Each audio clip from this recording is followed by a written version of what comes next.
Welcome, revelers of the arcane, to the Dark Primordial.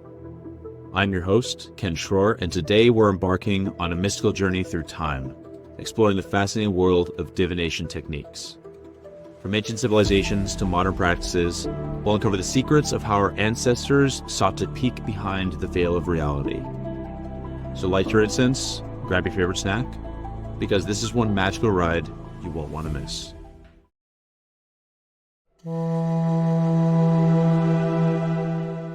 Ancient Mesopotamia, the Cradle of Divination. Let's start our journey in the cradle of civilization, ancient Mesopotamia.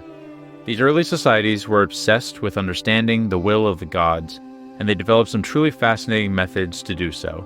Hepatoscopy, reading of the liver.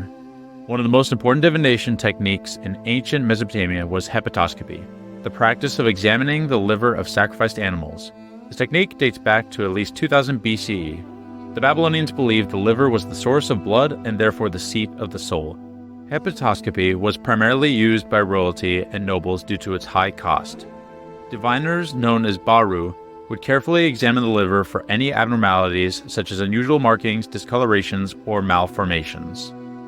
They would then interpret these signs using their knowledge and experience. Interestingly, archaeologists have discovered clay models of livers with cuneiform inscriptions, which were likely used as teaching tools for apprentice diviners. These models show the complexity and sophistication of hepatoscopy in ancient Mesopotamia. Astrology, the original Zodiac. But it wasn't all animal entrails and blood. The Mesopotamians also gave us one of the most enduring forms of divination, astrology. They meticulously tracked the movements of celestial bodies, believing they could reveal the gods' intentions. Mesopotamian astrology was primarily concerned with matters of state and the fate of the king, rather than in individual horoscopes. The diviners, or Tuxeru, would observe the positions of planets, stars, and constellations, recording their observations on clay tablets.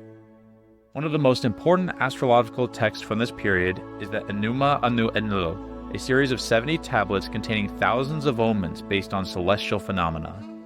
These omens covered everything from weather predictions to political events.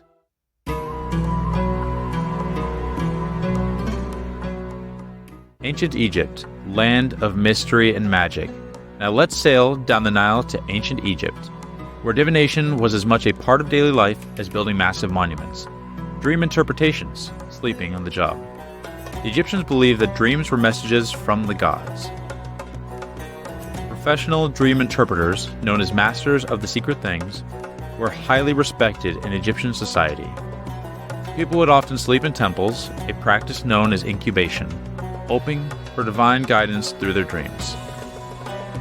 One of the oldest known dream books is the Chester Beatty Papyrus, dating back to 1350 BCE. This ancient text contains interpretations for various dream symbols. For example, dreaming of a large cat was seen as a sign of a good harvest, while dreaming of eating warm bread could indicate poverty, the Oracle of Amun. For really big decisions, Egyptians turned to the Oracle of Amun at the Temple of Karnak. The statue of Amun would be asked yes or no questions, and priests would interpret its answers based on which way it leaned. This practice was not just a religious ritual, but also played a significant role in political decisions. One famous example is when Thutmose III was chosen as pharaoh through this oracle, despite not being the primary heir. It shows how divination could influence even the highest levels of Egyptian society.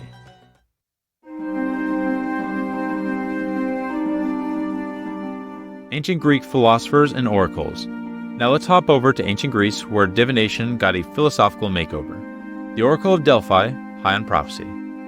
The most famous Greek divination practice was undoubtedly the Oracle of Delphi. The Pythia, always a woman, would inhale vapors rising from a chasm, enter a trance state, and deliver cryptic prophecies. Recent geological studies have suggested that these vapors might have contained ethylene, a sweet-smelling gas that can induce an altered state of consciousness. This provides a fascinating intersection between ancient mysticism and modern science. The influence of the Delphic Oracle was immense. City-states would consult it before making major decisions, and its prophecies often shaped the course of Greek history. For example, the oracle's advice to build a wooden wall was interpreted by Themistocles as a command to build a navy, leading to the Greek victory over the Persians at Salamis. Cleromancy, throwing bones and dice. For a more DIY approach, Greeks practiced cleromancy, divination, by throwing lots. This could involve anything from dice to bones to pieces of pottery. It was quick, easy, and didn't require inhaling potentially hallucinogenic gases. One interesting form of cleromancy was astrology, which used knuckle bones from sheep or goats. Different combinations of throws would yield different prophetic meanings. This practice was not just for professional diviners. It was often used in everyday decision-making by ordinary Greeks.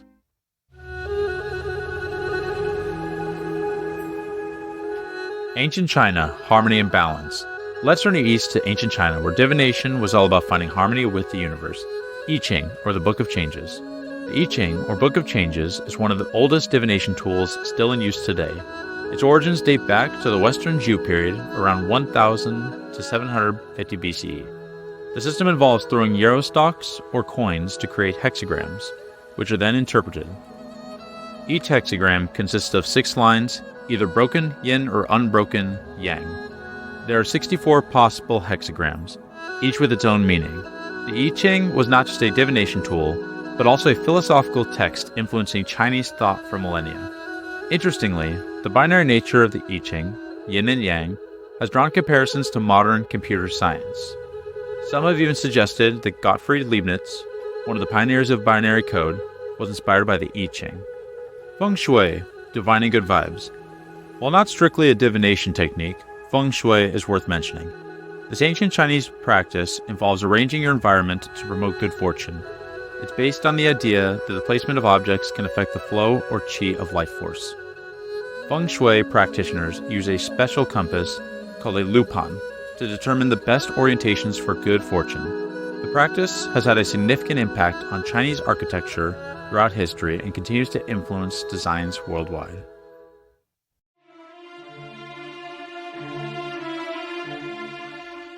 Medieval Europe. Christianity meets the occult. As we move into medieval Europe, we see a fascinating clash between Christian doctrine and older pagan practices. Bibliomancy, the original random Bible verse generator. Bibliomancy involves opening a sacred text to a random page for guidance. Christians adapted this practice using the Bible, which was seen as less sinful than other forms of divination. This practice was not limited to Christianity.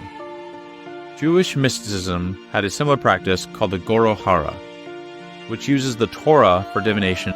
In Islam, a practice called istikhara involves praying for guidance and then opening the Quran for insight. Scrying mirror, mirror on the wall. Scrying involves gazing into a reflective surface, often a mirror or a bowl of water, to receive visions. This practice has roots in ancient times, but remained popular throughout the medieval period. One of the most famous scribes was John Dee, the court astrologer to Queen Elizabeth I. Dee used a polished obsidian mirror which can still be seen in the British Museum today. He claimed to communicate with angels through this mirror, recording extensive conversations that influenced his work in mathematics and navigation.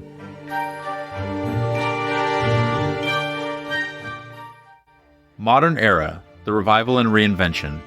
As we approach modern times, we see a revival of interest in divination, often blending ancient practices with new ideas. Tarot, the picture book of destiny. While tarot cards originated in the 15th century as playing cards, it wasn't until the 18th century that they became associated with divination. The most famous tarot deck, the Rider-Waite-Smith deck, was created in 1909 and remains popular today. Tarot reading involves drawing cards from a deck of 78 cards, divided into the major and minor arcana. Each card has its own symbolic meaning, and the combinations and positions of cards in a spread are interpreted to provide insight or guidance. Interestingly, Carl Jung, the famous psychoanalyst, saw tarot as a way to access the collective unconscious. He believed the archetypes represented the tarot cards could help individuals understand their psyche. Pendulum dowsing, the swinging 60s and beyond. Pendulum dowsing, while ancient in origin, saw a resurgence in the 20th century. It involves holding a weighted object on a chain and interpreting its movement. While often associated with finding water or minerals, pendulum dowsing has been adapted for various purposes in modern time. Some use it for making decisions, while others claim it can be used for healing or communicating with spirits. Scientifically, the movement of the pendulum is likely due to the ideomotor affects subtle, unconscious muscle movement. However, the proponents argue that these movements are guided by external forces or the subconscious mind.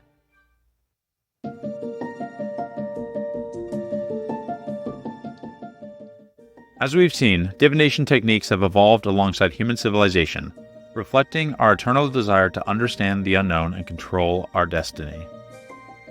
Whether you're reading tea leaves or checking your horoscope app, you're participating in a tradition as old as humanity itself. Remember, the power of divination lies not in predicting the future, but in helping us understand ourselves and our place in the universe. So the next time you faced a tough decision, why not try one of these ancient techniques? Just maybe skip the sheep liver. Your roommates will thank you. If you enjoyed this mystical journey through time, don't forget to like, subscribe, and hit that notification bell.